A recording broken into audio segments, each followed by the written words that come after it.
Bonjour à tous. Un conseil des ministres s'est tenu hier mercredi au palais présidentiel. Conseil des ministres présidé par le chef de l'État, Alassane Ouattara. Ce conseil des ministres marque la fin des vacances pour le gouvernement. Plusieurs dossiers ont été abordés au cours de ce conseil des ministres, notamment la construction et l'exploitation de la ligne du métro d'Abidjan qui va générer plusieurs emplois. Et après le coup d'État survenu en Guinée le 5 septembre dernier, qui a vu la chute du président Alpha Condé, la CEDEAO réunie en session extraordinaire condamne fermement ce coup de force militaire. Cette session extraordinaire s'est tenue par visioconférence. Le président de la République, Alassane Ouattara, a participé à cette réunion. Et puis lutte contre la Covid-19, l'ANAGED, l'Agence nationale de gestion des déchets, s'engage dans la lutte contre justement la Covid-19. Plusieurs de ses agents, accompagnés de leurs familles, se sont fait vacciner contre la Covid-19. Le reportage de Jérôme Kofi Abola. Tous volontaires et convaincus de tout le bénéfice qu'ils tirent de l'acte auquel ils se soumettent, les agents de l'ANAGED reçoivent leur dose de vaccin contre la Covid-19.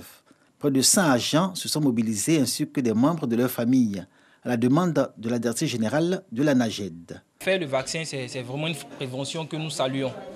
Donc nous remercions Madame le directeur général. On constate depuis quelques mois une résurgence des cas de Covid. Cette situation est très préoccupante. Il faut que chacun puisse prendre ses responsabilités pour se faire vacciner. L'Agence nationale de gestion des déchets s'inscrit dans la dynamique nationale de respect des mesures barrières contre la pandémie à coronavirus. Dans les locaux de la structure, le dispositif anti-Covid est visible et tous les agents s'y soumettent. La mobilisation générale pour cette séance de vaccination sur site marque la continuité dans l'action et répond à un objectif: protéger ses collaborateurs et leur environnement immédiat contre cette maladie mortelle. On se rend compte que même les personnes vaccinées ne sont pas à l'abri, n'est-ce pas? A fortiori celles qui ne le sont pas. Donc le message est vraiment très clair. Il faut absolument se faire vacciner. Depuis la survenue de la pandémie à coronavirus, le service médical de l'ANAGED organise avec l'ensemble du personnel des séances de sensibilisation périodiques contre la Covid-19. Objectif affiché, 0 cas, un défi que tous les agents sont invités à relever.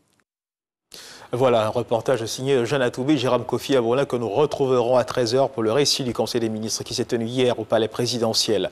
Toujours dans l'actualité nationale, en prélude à la 41e journée mondiale du tourisme, prévue le 27 septembre prochain, dont elle est cette année le pays hôte et organisateur, la Côte d'Ivoire organise une série d'activités de découverte et de promotion du patrimoine de la destination ivoirienne à travers la quinzaine touristique ivoirienne du mardi 7 au mercredi 22 septembre prochain. C'est l'occasion pour la Côte d'Ivoire de faire connaître et reconnaître la richesse et la diversité de l'offre culturelle et touristique existante sur l'ensemble de son territoire et d'en révéler les trésors cachés. Le reportage à suivre de Patricia Omouetia dans nos prochaines éditions. Dans l'actualité internationale, élections locales et législatives au Maroc. Le parti Justice et Développement, majoritaire depuis 10 ans au Parlement et à la tête du gouvernement sortant, n'a pas réussi à se hisser dans le trio de tête après les législatives d'hier. Selon les résultats provisoires annoncés dans la nuit, le parti Justice et Développement n'obtient que 12 des 365 sièges du Parlement marocain. Lui qui était pourtant sorti vainqueur des précédentes législatives de 2011 ou 2016. Selon les chiffres annoncés par le ministère de l'Intérieur, c'est le RNI, le parti de la Colombe, parti du ministre de l'Agriculture, Aziz Akanmouche, l'une des plus grandes fortunes du royaume, qui a obtenu 97 sièges à la Chambre des représentants. Et puis on termine le tour de l'actualité internationale en Haïti. Le projet de nouvelle constitution présenté malgré la crise politique.